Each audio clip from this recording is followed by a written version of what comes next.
All right, Minnesota Timberwolves, Brendan. A team that has had lots of questions about them after they traded for Rudy Gobert last year. Karl Anthony-Towns obviously misses much of the season. And that's where I'm going with our first topic here, most important player. I'm going to say Cat. Yeah, same. This is someone, there's flaws in his game. I'm not the biggest believer in Cat as a backbone of like a championship team by any means. But I think this is someone who they really needed last year. They need his shooting. They need his spacing. They need the best version of him. If this team is going to take a step forward, I think they need Cat healthy. They need Cat motivated. They need Cat contributing to be a real asset to this Ant-led team. I think that's where we're at with this. So I think it's worth exploring within that. Like you said, you're not a believer of him as the backbone of a championship team. I mean, definitely think we can say definitively now that he is not the number one player on a championship team. Like I think that ship has sailed. We've seen enough versions of him, enough teammates, enough setups where even when he's had his best seasons or the team has been at its best, he's not been the best player. So why would you say that he could be? But thinking about him, looking back at his stats, watching back some of their stuff, I am a part-time defender of the Rudy Gobert trade. Is that fair to say, Chris? I dabble in defense of that trade. You might be a little further above part-time. You're like part-time but aspiring to get like 40 hours a week. Okay, so like the job I just left, I was 0.6 FTE, so like 3/5 time. Is that about what we would say? Okay, so with that said, though, I did get a little bit bummed thinking again about that trade and remembering specifically the playoff series in 2022, the way that team was set up, and the fact that for the first time we really had a blueprint for what it could look like for him to be one of the vertebrae of a backbone of a championship team at least. And the presence of Rudy Gobert removes any of the upside of what the best peak version of Karl Anthony-Towns can be. And so while I don't think that the reason I defend it is because I think people want to bury Minnesota as like a winning team as a result of the trade. And they just proved last year that they're going to be around.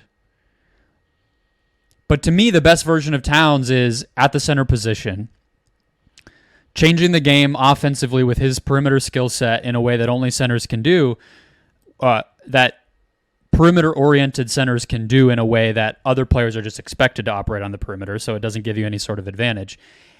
But when I look at what he could get better at, I also think that revolves around playing inside more, killing it on the offensive glass, becoming more of a rim protector, getting to the free throw line more. None of those are things he can do with Rudy Gobert. And so, like, if I try to dream up what the best version of a Karl Anthony-Towns season is this year, he went a long way, taking more threes last year, upping his assist rate, really doing his part offensively to adjust. It's like, is the best version of Towns this year, like, playing as if he's, Cam Johnson when Gobert's on the court and then just, like, really dominating as, like, the backup five for this team next to Naz Reid? That sucks. Like, that's not putting a dude in position to succeed. And I think that like frustrated me all over again from just a maximizing of talent standpoint. I think that's right. I think he's also just I think some of the concerns you have with him, at least I do, defensively in particular, there was like this Austin Rivers thing that went around recently about like how like why don't guards get more like love for defensive player of the year? Like we're the ones guarding, guys one-on-one all the time. I kind of understand that argument, but it's also like big men are important to setting a structure of an entire defense. You cannot build like a competent defense for anybody unless you have a big man who teams actually have to worry about in the paint. Cat's just never been that guy. That's why they went and did the Gobert trade. It's like, okay, we understand how good you are offensively. You're not Jokic, but like you're pretty good. You can really space it. You need defensive support. That's to me always been the hang up with him. It's just he feels sometimes like a one-way player, even with some of the things where I agree he's not always been set up perfectly, and this has not been, the most pristinely run organization during his time in the NBA. I mean, Ryan Saunders, solid guy by all accounts, like been around the game for a long time. It's not like equipped 2023 NBA champion. Yeah, who am I to say here? But like, wasn't really equipped to be an NBA head coach at that time. I think in retrospect, right? Yeah. And then you do this Gobert thing, and it's like, yeah, and then he goes through all this last year. Last year probably feels crazy to him because it's like you bring in Gobert, and you're asking him to change everything again and change his position in a way that's not helpful. And then like he's dealing with all this personal stuff. Like it's probably been in a way And that almost I think tore he's his talked about a little Achilles. bit. Yeah, physically. Like I mean, it's been a hellacious run for him. So like I want to be sympathetic, but there's just stuff where I'm just like, okay, like it's kind of like, is it fair to look at this now and be like, is it kind of getting close to put up or shut up time for what? I mean, they Cat's should have gonna traded him this year, this offseason. Like I hate to make these season I previews love about this. trades because, well, we already did it with Chicago on the last episode, and like we talked briefly about it with Trey or Pascal with Atlanta, and like it's the NBA, so it's inevitable. But yeah, they obviously should have traded him. I mean, I think anybody not named like Mark Lowry, Alex Rodriguez, or Tim Connolly would say so, right? I mean, I don't know of any NBA fan who thinks that they should run this thing back in a vacuum. I mean, obviously, what are they going to get for Towns? All that stuff matters, but like, I just don't think that the ceiling of what they can be is much higher than what it was last year, even though they didn't get the best version of Towns. Like I try to make the case to myself, and we're going to do this with best case, worst case, and over under later on in the segment of like, okay, if they get a healthy Towns and they are 20% better as a tandem, they figure some things out, they get better at the skills they need to get better at, how much better does that make them as a team? And I just think that the limit is so low on that because the fit is just so flawed. Like, to your point about the defense, I think, yes, he's never going to be great at defense, but I think what he's best at is the stuff that centers do. And when he last year and like the Denver matchup got a lot of attention because they matched up well, but I think that's because even though Denver is impossible to guard, they do simplify what you have to do to defend them. Stick to your man. Yeah. Rotate and switch when you need to. Don't foul, rebound. Like it isn't the Warriors that you're trying to keep track of. And so I think that matchup actually made them look better. But even in that series, and obviously at times during the regular season, asking Karl Anthony-Towns to navigate screens and guard like movement shooters like Michael Porter Jr. or I watched it early on in the regular season last year before Towns got hurt with Cam Johnson in the early part of the Suns season at a home game that I attended. And it's just like, it's a nightmare, but what do you expect? You think he's going to be like out there like he's Alex Caruso? What are we doing? Or like, is he going to turn in? Yeah, he's never going to be like Draymond. Like, he's not going to be able to just do all these different things defensively. And it's like, if you told me the best way to set him up for success defensively was like a Mike Conley type of point guard, and then like bigger forwards like Jalen and Kyle Anderson and whatnot. And Jared Vanderbilt, right? Yeah. Who they traded, who was on the team the first time. And Beverly was on that team. Like, that's what I meant by that was kind of the peak version of it. Yeah, and it's like you could have just kept running versions of that back, and instead you went for Rudy Gobert. Yeah. We didn't say Ant, but I just want anybody who's worried, if you're finding yourself on this feed or this YouTube channel and you're worried, do these guys know how good Anthony Edwards is? Or like, do they know what's up here, whose team this actually is? I would just recommend hit subscribe and follow first, and then listen to like any episode we've done over the past like 6 months, and inevitably we will mention Anthony Edwards and talk him up plenty. But I mean, he is the best player on this team. I just think if we're being realistic about the ceiling and floor and future, that is Towns. And I don't know how you can make a different case, honestly.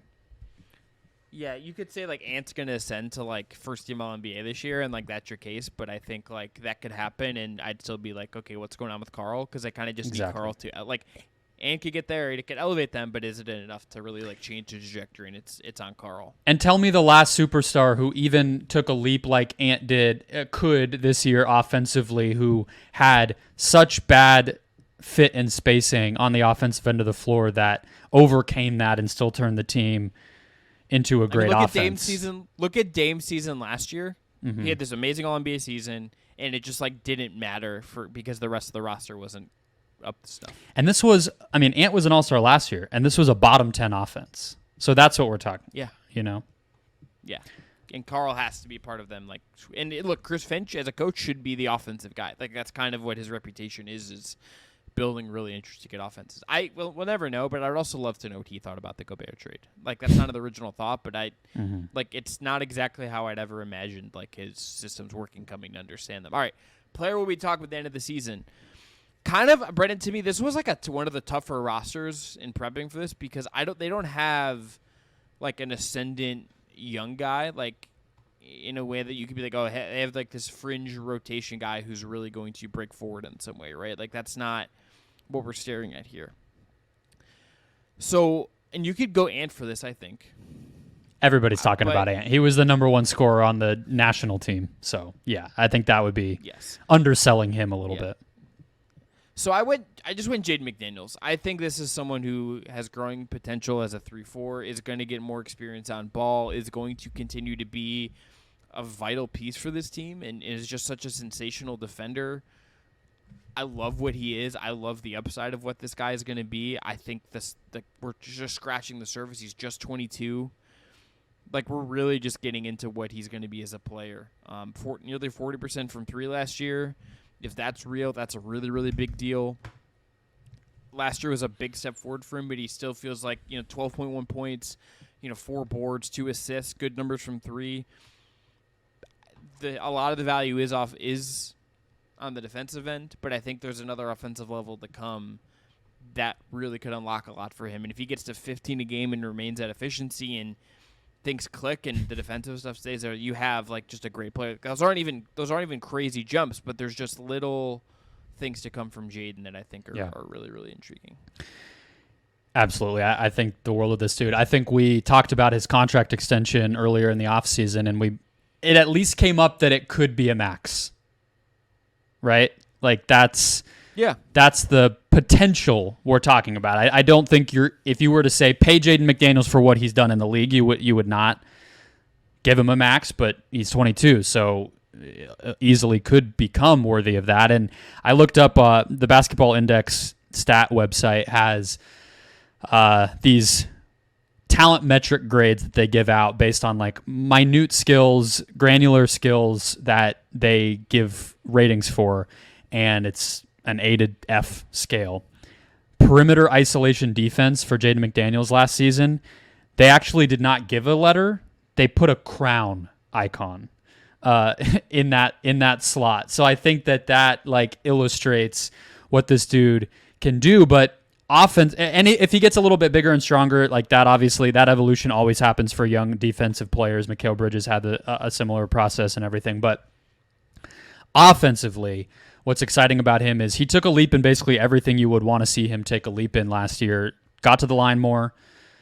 He upped his assist rate. Turnovers went up a little bit, but that's fine. Got to the rim more. Got to mid-range more. Finished better. And he's been a great three-point shooter spot up since he basically stepped foot in the league. I mean, like, when you start to paint it all together, it's like, kind of is a max player. Like, that kind of is a Mikal Bridges type, OG Anunoby, like those guys who we talk about as some of the most valuable possible role players to have in the entire league. He's well on his way to being that. So I think that's a great call. I think most NBA fans know him as the guy who broke his hand. Which is a real bummer. I wanted to see him on that stage, Yeah. Just the last note on him. Mm-hmm. His stuff last year basically was on the same usage as he had the year before. 15.7 usage last year, was at 15 the year before. That's like a very minor difference.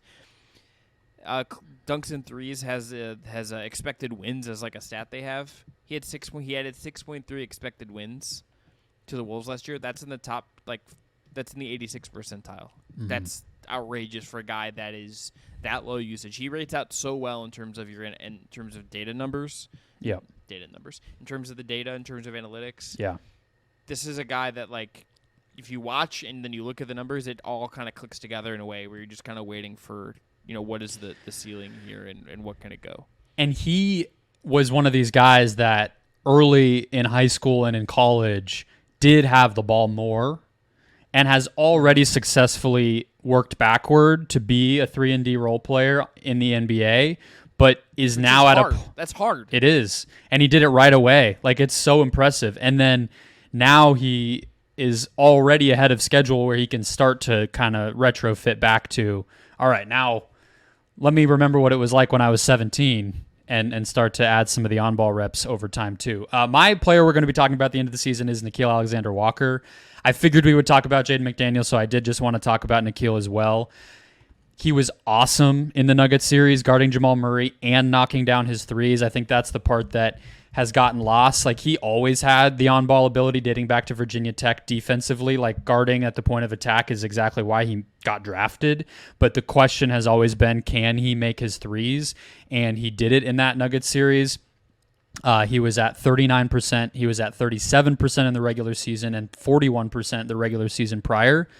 He was good for Canada, similar type of thing to what we saw for Minnesota. He started out early in the FIBA run, not a huge part of their rotation, playing but not closing, whatever, and then he just earned minutes, because if he can defend, make good decisions with the ball, and make threes, there's no reason to keep him off of this roster. And they got rid of Jordan McLaughlin and their other backup point guard, Jalen Noel. And so this year is kind of set up for, he can be one of the guys who steps up and provides some of that. I think the opportunity will be there. So I would not be surprised if, come April, he's in their playoff rotation pretty definitively.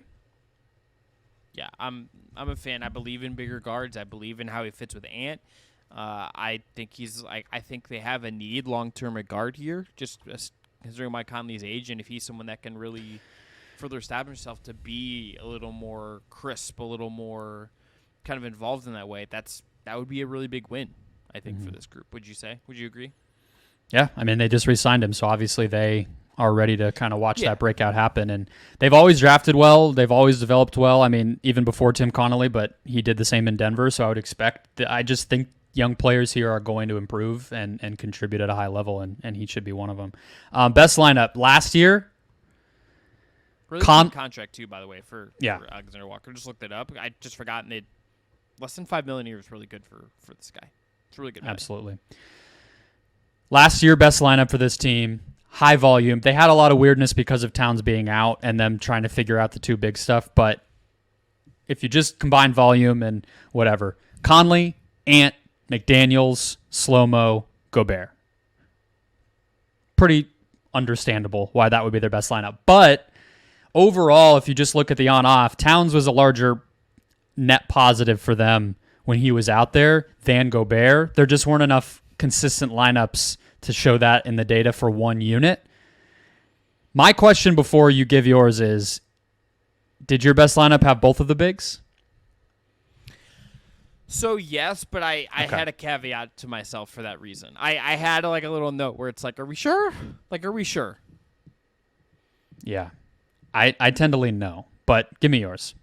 Which is, so my first instinct was to go Conley, Ant, McDaniels, Cat, Gobert. Just put your best, most talented five.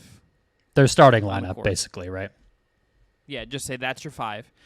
But my real instinct, I think this works better, is Conley, Ant, McDaniels, Kyle Anderson, and Cat. Okay. So, my best lineup for the 2024 Minnesota Timberwolves, Mike Conley. I thought a lot about not having him on here, but I just think the numbers showed how important and valuable he was for them when he was out there. Point of attack defense, getting their offense going, trying to figure out the two big stuff. I think on the net, he has to be out there. Anthony Edwards, no-brainer, scorer, shooter, defender, athletic, energy, everything you need. I have Nickeil Alexander-Walker in this lineup. I believe enough in the fact that he can provide team defense as well as on-ball defense and enough shooting and passing to be part of their best lineups for the first time in his career. I have Jaden McDaniels. That should come as no surprise. He's part of how their small ball lineups have to work. I'm expecting a huge breakout, scoring, defense, everything we just talked about. And then Karl Anthony-Towns is the center that I'm going to have here. I'm going to basically bet on they can recreate the magic of 2022 when Gobert is off the court, and that they can kind of cobble together a lineup that brings out what was so tantalizing and interesting about their run that first season when they broke through together. Obviously, the problem is they have a 7-footer playing 32 minutes a game who is holding these lineups back from actually playing together. So here's the problem. Here's where I think the real problem comes in for them with these lineups. I think your lineup's great. I think what we're outlining here is great. Conley, Ant, McDaniels, and Cat, and then you put whoever in that 4 spot, I think really works. I think Anderson I lean to just because I like the defense. I like the ability to kind of give them a little bit of in-between offense. I kind of as a counter to Cat, and I think the size and the wing is good. But Nickeil Alexander-Walker can defend different spots. You can have this different flexibility. This team could keep that core identity with what they're doing with these lineups if they had just like used what they did to trade for Gobert on like a wing, and like then Naz Reid could play more because Naz Reid is fucking awesome, and Naz Reid deserves to play more and should be like an absolute killer on this team when he's playing by himself at the 5. And yet, how hard is it going to be to find minutes to play Naz Reid at the 5 just because of Gobert and Cat? Brendan, honestly, the further we get into this and we talk about this, I have no idea how you're still like a part-timer defending the Gobert trade, because like the more and more we talk about this, I'm just like, why? You had something here. Yeah. I'm just like staring at it, and it's like, why? So what it really is just it's more like a bigger thing of like screen assist. You love screen assists. Yeah. That's it. You just it's love just them. You know. Really, one of my passions. Give me 1 second, so people can actually see me as I defend the Gobert trade. Yeah. We're not cutting that, by the way. That's just my athleticism showing, reaching up and pulling and coming and sitting right back down. People that aren't watching you too, by the way, you have a great hat. I've been meaning to compliment this on you this whole time. Yeah, It's for shout out Garrett. I went to a concert one time with one of my best friends. I've known him since I was 8, and we saw this hat in the bathroom at like this super like janky club bar thing that this band was playing at, and I was like, I just saw this dude with an Untitled It was like right when it had come out, and he was like, nice, and then my birthday comes around, and he came in clutch, hooked it up. So that's shout out Garrett. But the only defense that I have of the Gobert trade really is like I just get tired in NBA fandom that everything has to become like trolling and like trashing, and it's like because the Gobert trade is a meme, then the Wolves suck, and it's like just think a little bit harder. That's really the only defense that I have of it. But no, I'm fully on board, and I genuinely am. I'm not just saying it to be like revisionist and be like, hip about it and be like, well, I loved what they had in 2022. But I really did, and I really thought that was like the most clear vision of a Cat team that did not have Jimmy Butler on it that we've seen. And it felt like the young talent was coming. But what's funny is they kind of are shadow building their post-trade of one of those two guys team already. With the Naz Reid extension, they're going to extend Jaden McDaniels shortly. They kept Kyle Anderson. They're re-signing some of these young guys. Like you can already kind of see the more small ball team that's shaping up once they get rid of one of these two dudes. It just hasn't happened yet. All right, best case. Can we jump there? Yeah. I have the Towns-Gobert tandem. Towns adjusts a little bit. Gobert bounces back. Conley has another year in him. The young guys get better, and the offense is good enough, improves enough to be a top 6 team in the West. Yeah, I agree. I think the same thing. I think if it's all about Ant ascending in the way we expect, and I think everything just looking more comfortable in year 2. Even without the real year to kind of figure things out, I think just because of Towns' absence last year, there's still going to be some adjustment there. But if it can just be smoothed out and you find a way to work, and even if some of your lineups are funky, lean into the funkiness, make it work, profit. What's your worst case? Worst case, I have the Cat-Gobert tandem hits rock bottom and holds the rest of the team back, so Minnesota has to take a bad trade just to reset. Yeah, trading Gobert for like 20 cents on the dollar. Or trading 20 cents and Gobert for nothing. Trading $1.20 for a pocket of air. Yeah. Yeah. It's God, it could get pretty rough. I don't even know where you could trade Gobert. Like Charlotte? Like you trying to get like just stuff out of Charlotte? Yeah, that's a really good question. I mean, it would take too long to like actually math it out, but like is there any team in the NBA that would even take him if you were attaching stuff to him? He has 3 years and like 150 million, 140, 150 million left on his contract. Like, is there even a team that would like roster him? Could you panic Dallas into doing it? I kind of don't think so. I don't think so either. Which is, again, why they should have just traded Towns now. Or they should have just never traded for Gobert in the first place. Well, yes, but that, You're making the Wolves a meme, Chris. You're going to trigger my defense mechanisms here. Yeah, I'm a Minneapolisan at heart. I'm just really go north. Is that what they say? When I was a kid, like the Wolves were my Western Conference team because I got to pick like 2 games a year to go to with my dad, and I always picked the Wolves because I wanted to see KG, and then that morphed into Kevin Love. Mm. And now you get KG 2.0 in your backyard. But he's not mean enough for that comparison. No, that's true. Nobody, that's earned. You have to prove it. You have to really get into some shit to get the Garnett 2.0, 3.0. Also, I don't know if you follow Kevin Garnett on Instagram. I do. Not sure exactly why. Because he's Kevin Garnett, I guess. I do not. But Katie Davidson, who used to work for the Wolves on their media team and wrote about them and stuff, really good follow on Twitter. She had pointed out this, and then now I can't look at his Instagram without thinking about this, that he posts like the 50-year-old who reposts every single meme that he sees. That's just his Instagram stories. I love that. And then it's like a lot of like Paul Pierce saying really out of pocket stuff on KG's podcast, and I'm like, okay, Paul, calm down. Just like spends an extraordinary amount of time with the IG app open on his phone. Like, Kevin, please find other things to be doing. I would love to know what the screen time is for KG on Instagram. It's like really exactly. All right, worst case. I have the under. Me, okay. Sorry, your worst case. Look, worst case is just that they can't figure this out, and it's the same thing. It's just, does this get goofy? And then they also just have had this run of unluckiness, like just bad luck. Mm-hmm. Like, does someone get hurt? Just the bad vibes continue here, and like they're left just kind of searching for an identity when the point of Chris Finch, and I think the point of some of their moves has been getting a real identity. All right, over under 44.5. Mm-hmm. Yeah, I have the under. This is where I'll talk a little bit about Ant, and we mentioned it a minute ago, but I think we have to also be realistic about the number of things that Ant has to improve at to even get to the point where we're talking about him being able to lift as ill-fitting of a team as this one is going to be.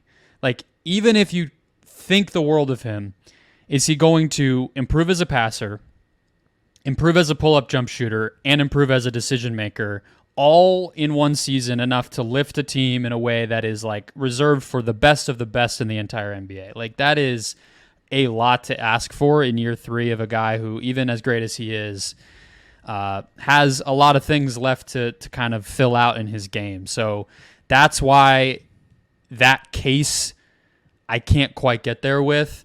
And again, to repeat, this was a bottom 10 offense last year. How much higher than that do you think it can reasonably get?